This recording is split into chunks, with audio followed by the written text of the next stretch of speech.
Hi everybody, I'm Chloé Lemons, a mathematics major at Clayton State University. For my informational interview, I chose to interview Ms. Linda Jackson, my former high school teacher. Ms. Linda Jackson is a graduate of the Georgia Institute of Technology. After graduating, she worked as a high school mathematics teacher in Dallas, Texas. Additionally, she served as a graduate teaching and research assistant at Georgia Tech. Lastly, she worked as a statistical analysis director at Georgia Tech as well.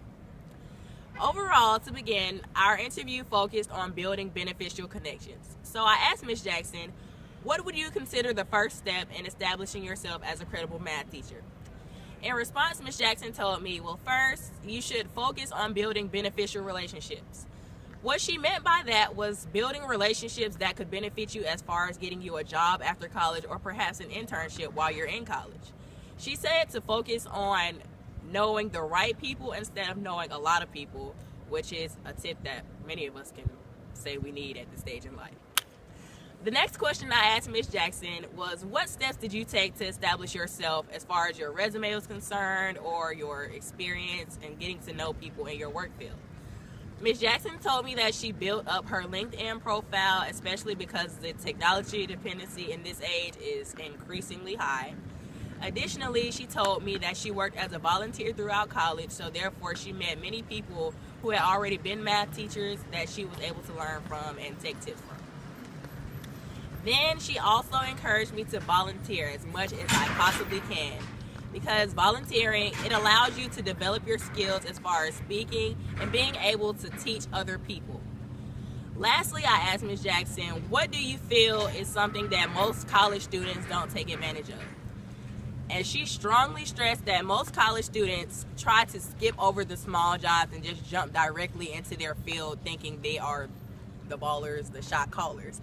However, she said it's important that you do work these small jobs, even if you're just volunteering at an elementary school, because building these things on your resume makes you look like you are an efficient worker, and it increases the dependency on you as an employee.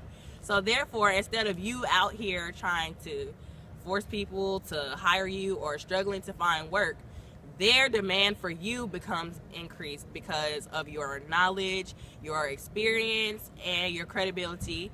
And due to the connections that you have built previously in college, whether it be internships, doing study abroad, who knows, you're able to call on somebody who can help you earn your position.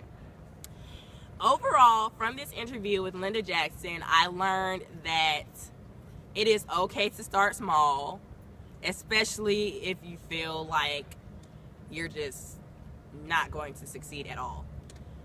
And additionally, I learned that knowing a lot of people really does not matter. And that's something that it took a while for me to understand, because in my mind I'm thinking, well, if you know a lot of people, perhaps they know people that can help you as well. However, that is not the case. Lastly, from Miss Linda Jackson, I learned that I should just take in tips as the road continues, whether it be from people from different fields as far as teaching, or it be people who are also in the mathematics teaching field. So therefore, she just basically encouraged me to build beneficial relationships, focus on building up my experience, and establishing myself as a credible worker.